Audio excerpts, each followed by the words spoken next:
السلام عليكم متابعي قناة سبورت فليت، مرحبا بكم في فيديو جديد على القناة. وجه محمد أبو تريكة نجم الكرة المصرية السابق عدة رسائل مؤثرة للاعبي منتخب المغرب بعد الهزيمة المشرفة التي تلقاها الفريق على يد نظيره الفرنسي في نصف نهائي كأس العالم 2022.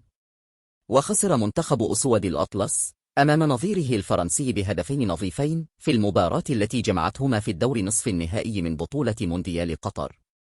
وعقب اللقاء علق تريكا أثناء تحليله مباراة المغرب ضد فرنسا على حزن اللاعبين بجانب إشادته بالإنجاز الكبير الذي حققوه، حيث جاءت رسائله كالتالي: هذا فخر وشرف، لا مجال للنقد ولا مجال للحديث عن البداية الخاطئة أو غيره. 6 مباريات ملاحم تدرس، أول فريق ممتع دفاعيا وهجوميا وبامتلاك الكرة ومن غير كرة أيضا.